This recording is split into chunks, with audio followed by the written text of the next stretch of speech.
Hey,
एकाएकी तुझी दीन आणि आर्त हाक ऐकली आणि या रंगभूमीच्या ठिकाणी माझं आगमन झालंय.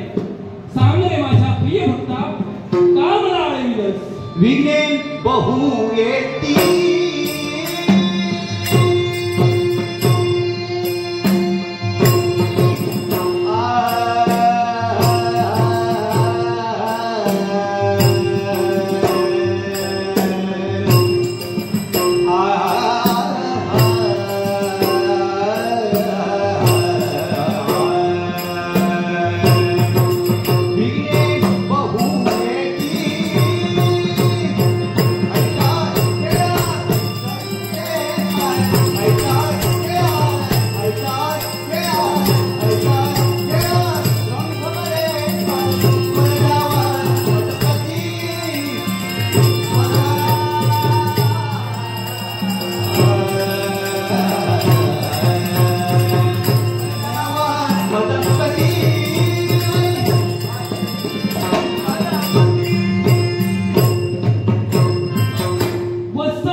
हॅलो,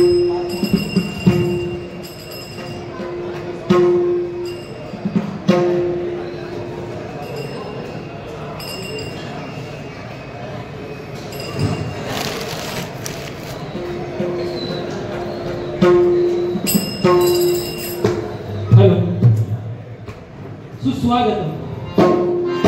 सुस्वागतम. रंग देवता आणि रसिक प्रेक्षकांना विनम्र अभिवादन करू. रंग देवता आणि रसिक प्रेक्षकांना विनम्र अभिवादन करू. श्री सिद्धिविनायक दशावतार नाट्य मंडळ, सिद्धिविनायक दशावतार नाट्य मंडळ संदेश सादर करत आहोत. महान पौराणिक दशावतारी नाट्य कलाकृती दशपाद उतार, दशपाद उतार, दशपाद उतार.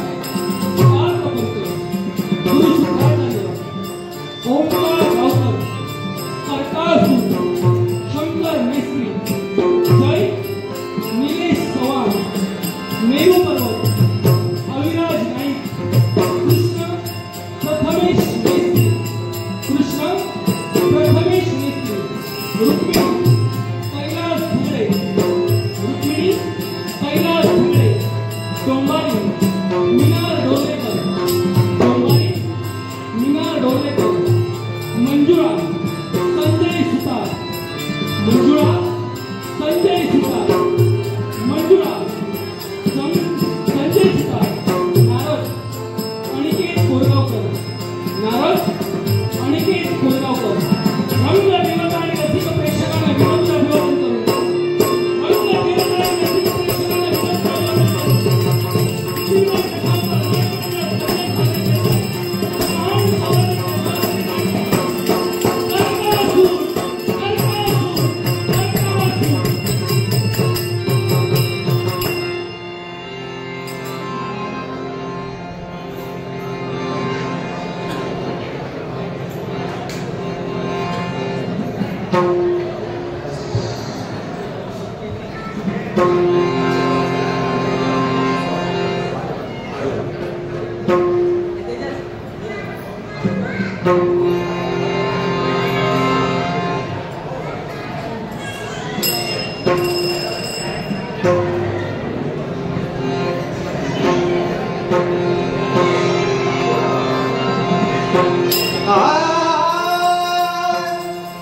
अनमोल या प्रीतीला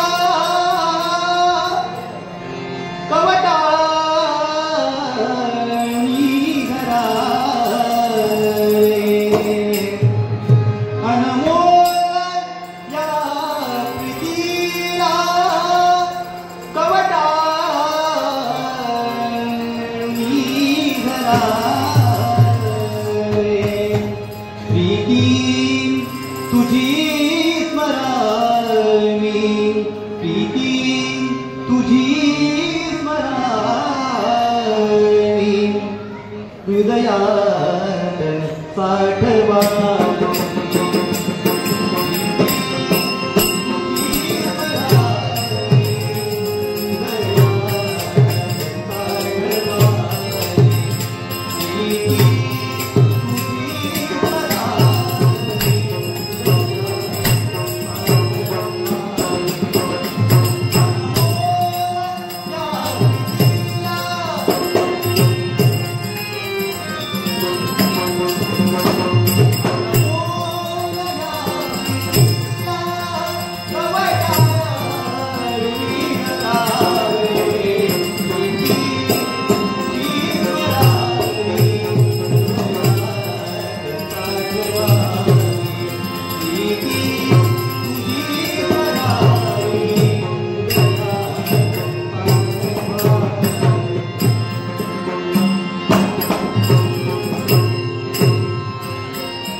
मग असंच करावं या देवतांचा शेवट करण्यासाठी माझ्या हातात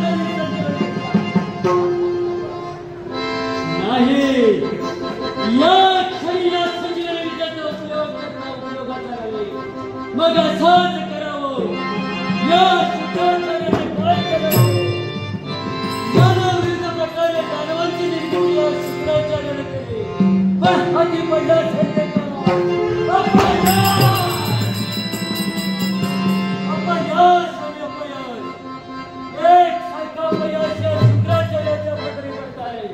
पण आठवतोय तो प्रसंग त्या शिवशंभो भोलेनाथानं काय केलं असेल तर त्या गजासुराचं शेर त्या गणेशाला आणि राहता राहिला ते थळ आणि समुद्राच्या ठिकाणी फेकून दिला त्या समुद्रात असणारे माशांनी त्या मांसाचा शेवट केला पण हाती राहिला असेल ते काय ती अस्ती त्या अस्तित्वाचा उपयोग यावेळी हा शुक्राचार्य पण तो कोणत्या प्रकारे असेल आठवत आहे या शुक्राचार्यानं आपल्या हाती असलेल्या संजीवनी विद्येच्या जोरावर नानाविध दानव केले त्या देवांचा इंद्राला या शुक्राचार्याच्या दानवाने सडोकी पळ करून सोडला मग असंच करावं या संजीवनी विद्येच्या जोरावरती अशी एक शक्ती निर्माण करावी ज्या शक्तीचा योग्य करून सारे देवदेवता सडोकी पळो झाल्याशिवाय राहणार नाही मग असंच करावं या समोर दिसणाऱ्या समुद्राच्या ठिकाणी ही माझी संजीवनी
शुक्राचार्याने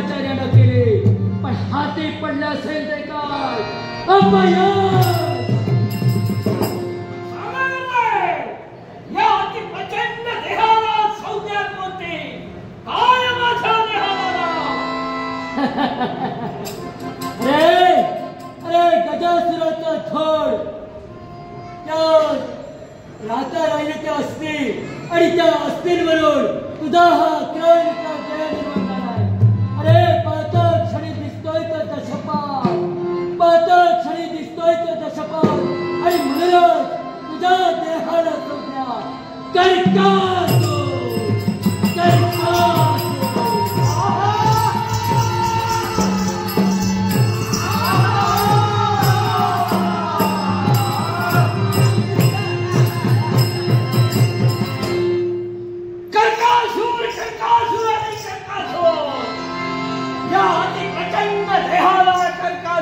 नामविदार आपण देणार. गजासुर माझे पिता, गजासुराच्या अस्थिपासून माझा जन्म झाला. मग सांगा मस्तक विरहित माझा देह, आज या देहाला मस्तक नाही, माझं मस्तक कुठे आहे.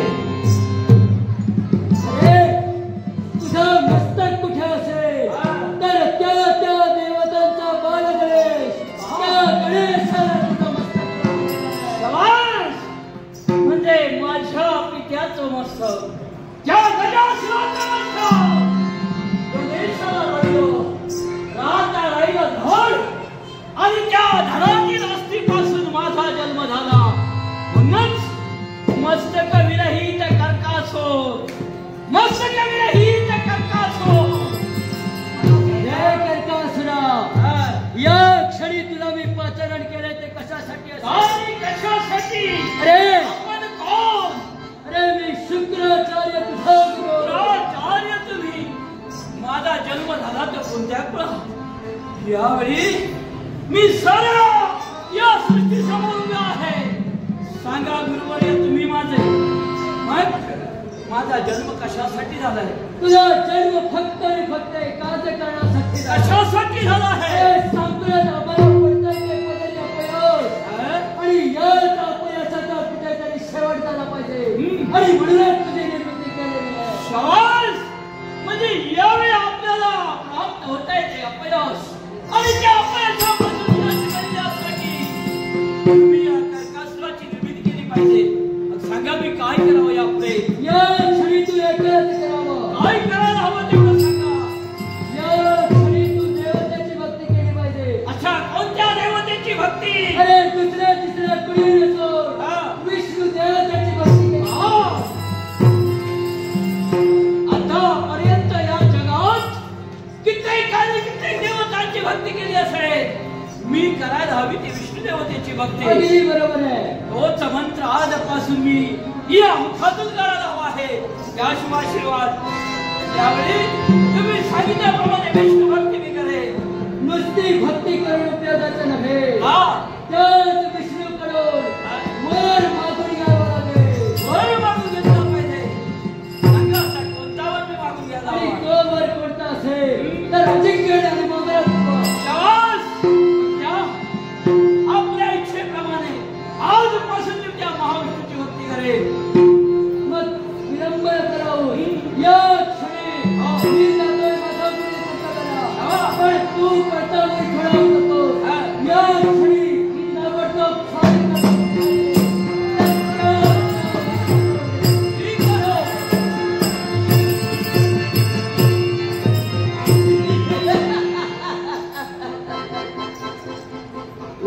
महाविष्णूची भक्ती मी करायला हवी आहे. तर याच क्षणी याच ठिकाणी महाविष्णूची भक्ती करण्यासाठी आरंभ करतो आहे. ओम नमो वासुदेवाय नमः. ओम नमो वासुदेवाय नमः.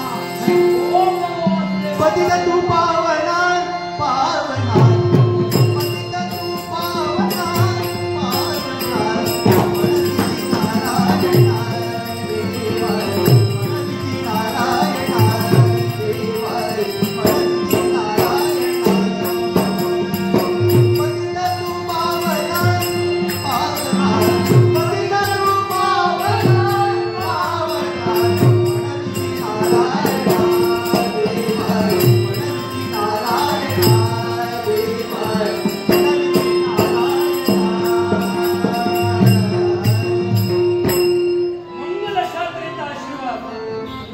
वैकुंठीच्या नायकाचा तुला आहे. हे माझ्या प्रिय भक्ता, का रे मला अडवण्यासाठी तत्पर झालास? हो, हे माझ्या दयेच्या देवा महाविष्णू.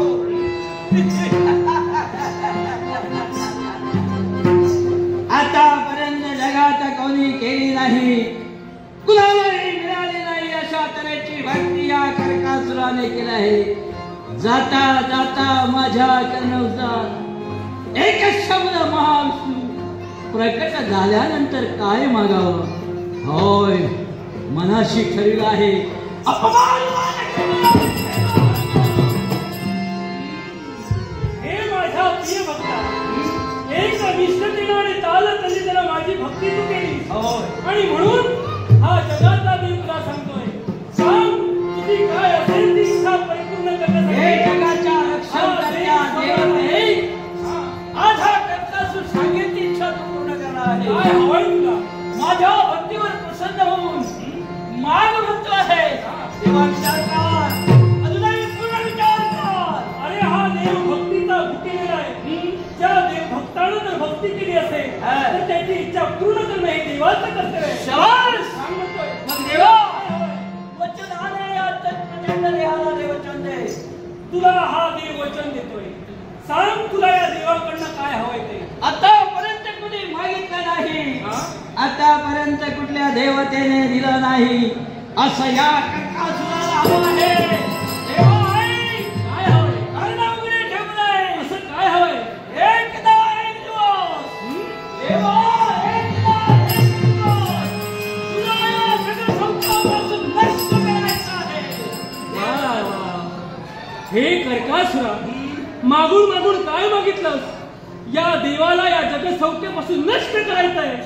असे तुझ्या मुखावाटे निघालेले शब्द. घाबरलास? मग मी न घाबरता हा? तुला हा देव काय सांगतोय? काय सांगतो? तथास्तु, तथास्तु, तथास्तु.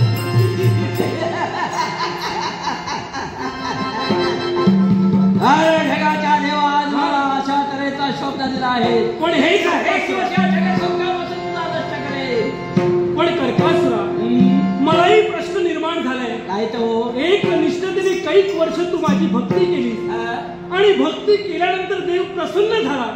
आणि देव प्रसन्न झाल्यानंतर अनेक भक्त आपल्याला हवं ते मागतात. पण तू एकमेव भक्त असा आहेस की या देवाचा शेवट करण्याची इच्छा तुझ्या अंतर्मी कार्य निर्माण व्हावी. हे जगाच्या देवा, आम्हा दानवेश्वराला संपविण्यासाठी एकमेव देव तत्पर होतो. तो दुसरा तिसरा एक आहे, शक्ती जगाच्या देवा तू आहे.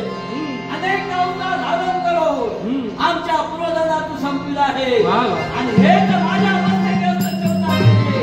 शुक्राचार्यांनी मला सांगितलं आहे. काय? म्हणून देवा, प्रथम तुलाच संपविणार. तू वा. गेलास म्हणजे माझं काही होणार नाही. शबास. म्हणजे देव दानवंत वैरत्व तू आज या पणाला घेऊन आलायस. या वैकुंठीचा नारायणाचा शेवट करण्यासाठी तू तयार झालेला आहेस. आणि मी तुला वरदान दिलंय त्यावेळी या वैकुंठीचा नारायणाचा शेवट होणार आहे. पण काय? पण कोण हा लंगडा शब्द? काय पण बोलता? ऐक, हे तुला मी वरदान दिलेलंच आहे. पण त्याच्या ठिकाणी हा लंगडा शब्द मी ठेवतोय आणि त्याच्या माग काय गुह्य ठेवते तेही लक्षात ठेव. काय ठेवणार आहे? ऐक, ज्यावेळी तू माझा शेवट करशील, या वैकुंठीचा नारायणाचा शेवट करशील, त्याच वेळी त्याच प्रहरात मला जर शिवशंभू महादेवांचं दर्शन होईल, त्यावेळी हा वैकुंठीचा नारायण पुनश्च जिवंत होईल.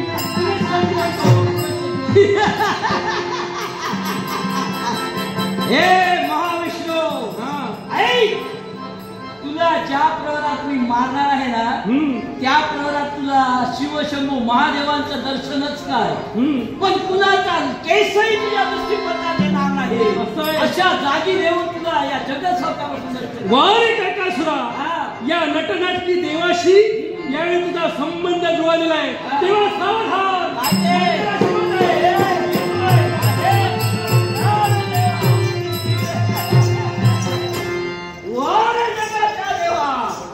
यावेळी मला हवा असलेला वर दिला आहे. एक ना एक दिवस या जगाच्या देवाला या जगसौख्यापासून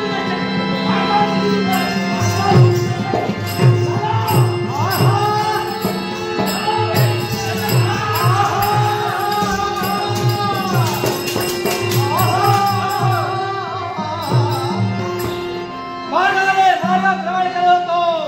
माझं कर्तव्य मला निगडीत आहे. पण कधी पाहिले नसलेली व्यक्ती कोण आहे तो? हे अति प्रचंड अशा तऱ्हेची तुझी शिखर अवकाशाला जाऊन भेटत आहे. अगदी बरोबर. कोण आहेस रे तू? मी कोण? अरे या सागरात राहणारा महामेरू पर्वत. महामेरू पर्वत. हे मला सांगे, तू मेरू पर्वत मला काढलास? तुला यायला कारण आहे. आतापर्यंत तुला इथं मी पाहिलं नाही. कोण आहे तू आणि इथं काय करतो आहे? अरे माझ्याच घरी येऊन मला विचारतो कोण आहेस तू? हा म्हणतोय हे तुझं घर.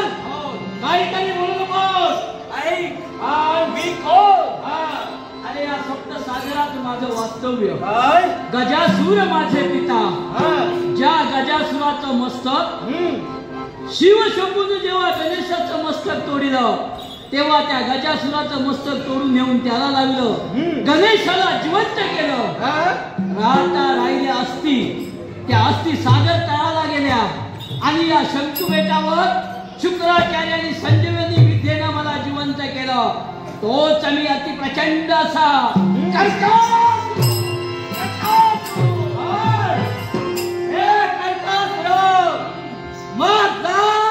तुझी उत्पत्ती झाली तुझ्या वर्णाला तुला. हे मेरू पर्वता हे सागराचं वस्तीस्थान माझं आहे. तेव्हा मी तुला सांगतो आहे सागरात पडून तू काय करतो आहे? मी इथं वास्तव्य करतोय. कशासाठी? हे सर्व तू मला सांगतो इथे कसा? ज्यावेळी देव आणि धनव यांनी सागर मंथन केलं, या मेरू पर्वताची रवी केली, सर्पाची दोरी केली, 14 रत्ने बाहेर काढली आणि एवढाच नव्हे